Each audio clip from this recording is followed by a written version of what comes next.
Israel, Moshe Rothschild. Hi, Rabbi. How are you doing? Good, Dave. How are you? Good. Thanks for asking. When is Pesach? It is actually a week from tomorrow. A week from tomorrow. Okay. Unleavened bread. And what does Pesach represent? What holiday is this? It's a major one, right? It's the holiday of redemption when the Exodus occurred. The Jews, the Israelites, technically left Egypt, and after the 10 plagues, and then we crossed the Red Sea. We came to Mount Sinai, so it represents the holiday of freedom, the beginning of the Jewish people, the Jewish nation. Okay. Thank you for that. So Bibi announced Israel is taking over Gaza. Why? Bibi announced Israel is taking over Gaza. Well, I did not actually see that announcement. I saw it in the Jerusalem Post and other places.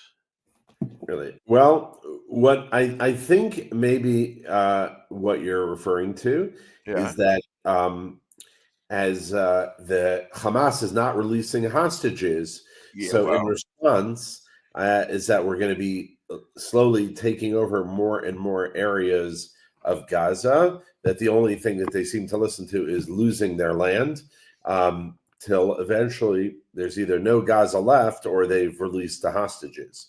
Well, you have the same problem in Syria. You have the same problem in Lebanon. We have the same not problem as much as Lebanon, but we don't have hostages in those countries. Right. That's the big difference. Okay. Is that, when Lebanon or Syria is a problem, we can bomb those countries freely without worrying about killing our own hostages, which they estimate of the 59 that there are 24 who are still alive. So, there's always that, that lack of freedom, complete freedom of movement, of action on the IDF out of concern for the hostages. Right. But it is well known here in the Middle East that the mentality of the jihadis is that they don't care about human life, that they're a death cult. But what they do care about is land. It's one thing they do care about. So this idea of threatening to take over land, I've heard, I read things like 1 kilometer for every day. I've read all kinds of things, but Israel is definitely in the south and Rafah taken over a lot larger swaths of land, and the hope is you take land that will motivate them to release hostages. To put this in context, about how many Muslim states are there, and how much land do they have compared to Israel? Right. Well, if you picture a football field and on the 50-yard line, a matchbox, Israel is like that matchbox. There are over 20, 30 Muslim countries in the area. And the amount, I don't know the exact area of their land, but my analogy is a good one. And if you look at a map, if you type in Google, Israel compared to the Arab countries, you'll find these incredible maps showing, and you can't even write the word Israel on the country. It's so small. Yeah. You write Saudi Arabia, there's so much room, you could probably write 30 other countries just on the names on Saudi Arabia's territory. Sure. Israel is tiny. And then they tell us that matchbook that's sitting at the 50-yard line, the only way we can have peace with you is if you give us half of that. Yeah. Which is it's a joke and never should have been accompanied with Jewish cooperation, quite frankly. Hamas sending terrorists to kill Jews worldwide. Isn't that nice? And they're recommending IDF forces.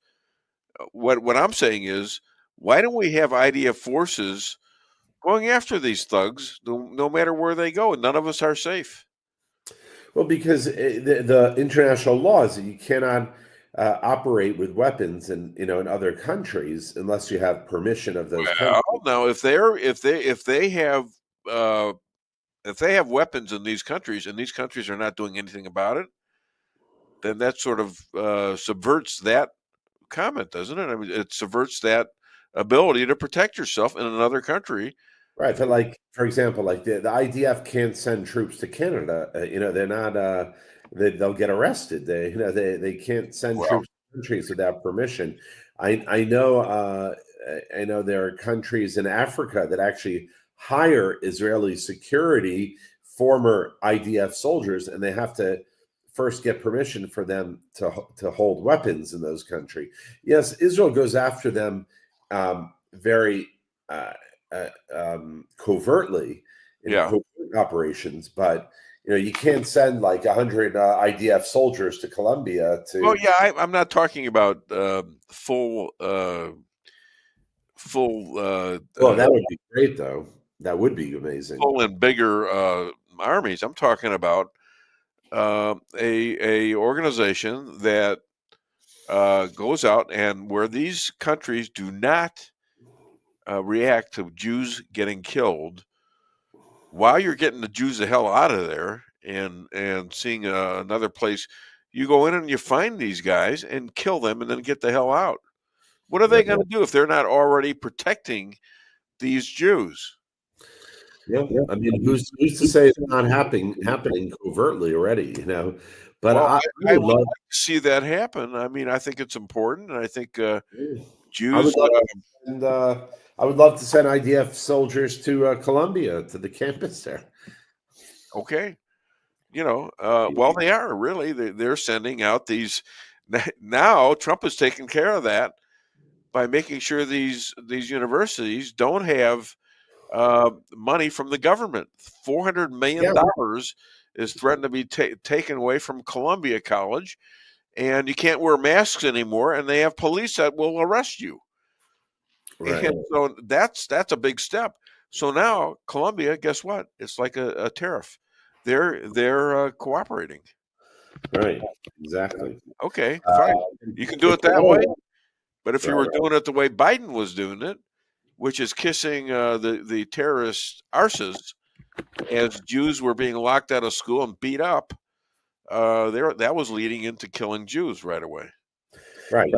And by the way, it's not just Columbia that he's punishing financially. It's other universities, Princeton, I think Harvard. But we'll see what happens. We'll see. Okay. Hamas admits that 72% of the deaths in Gaza were combat aged men, as it reduces the civilian death. This is significant, don't you think? Right. I mean, Why? we've known that for the last year and a half. The problem is people like Piers Morgan and all these talking heads Yeah. and putting pressure on Israel, saying, "Oh, we're killing women and children," and Israel has been saying all along that it's just you're buying into the Hamas lies, the Yeah. Hamas propaganda.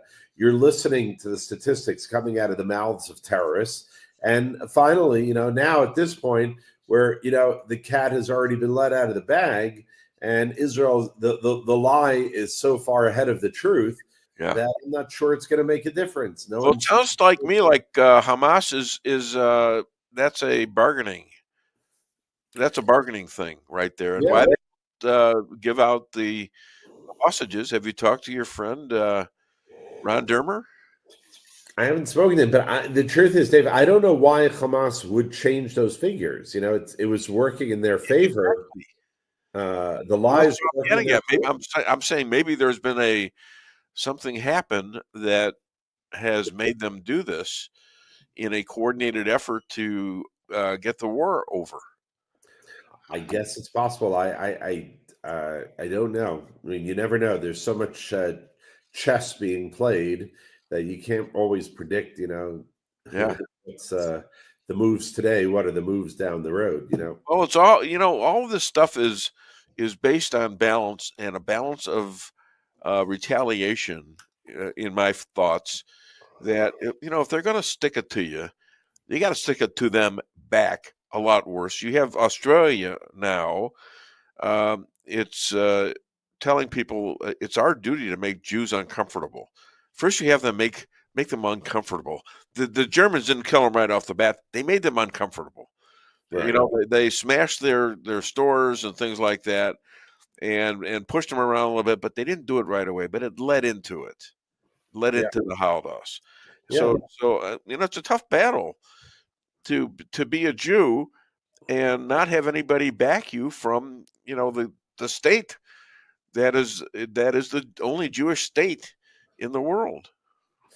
Yeah. Well, look, things have changed since October 7th for not only for Israel, but for Jews all over the world. And I'm not sure I'd want to be a 20-year-old Jew today, facing my whole life ahead of me with the path that it's on right now. Trump's not going to be around forever to give us cover from the United States, and who knows where the U.S. is heading. So Yeah. we're living in very challenging times. Well, even you were nervous about going to the Vague, is it? The Hague? The Hague, yeah, The Hague. Even you were nervous. I had it written down right, The Hague. All right. Yeah. Even you were nervous about that because they were very anti-Semitic. Right. Look, I going to Europe is a very scary proposition for someone who's normally used to walking around, who's very noticeably, identifiably Jewish, and you know. The truth is, even in the United States, there are places where I don't feel so comfortable. Yeah.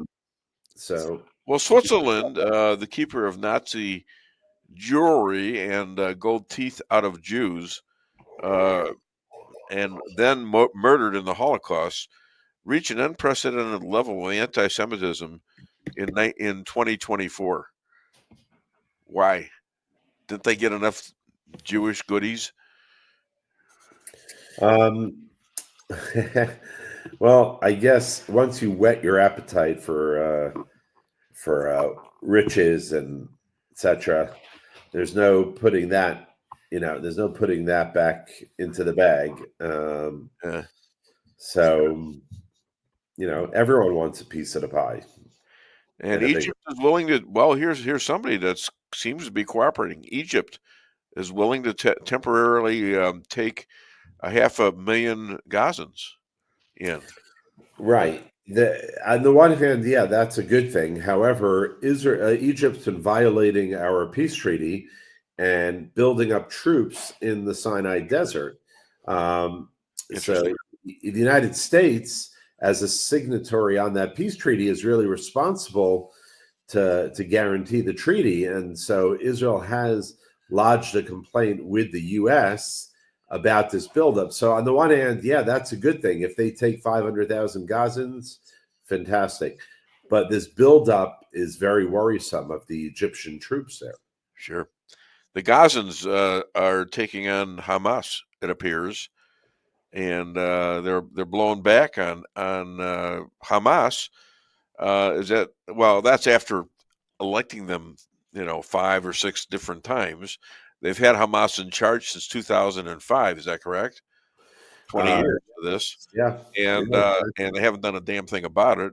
And they were celebrating by taking sticks and all sorts of things and beating dead Jews on October the 7th and later than that, right?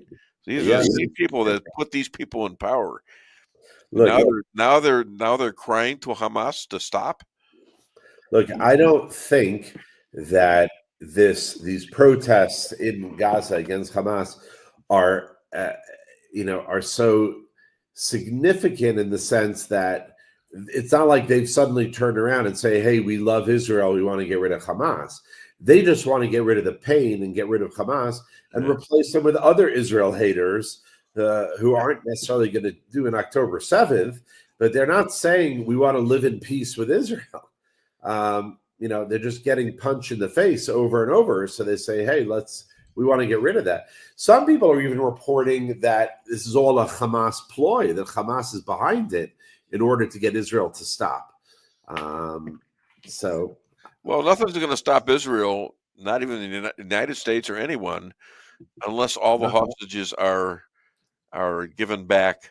And that's right. Until we get the hostages, this whole thing could end very, very quickly if they would just release the hostages.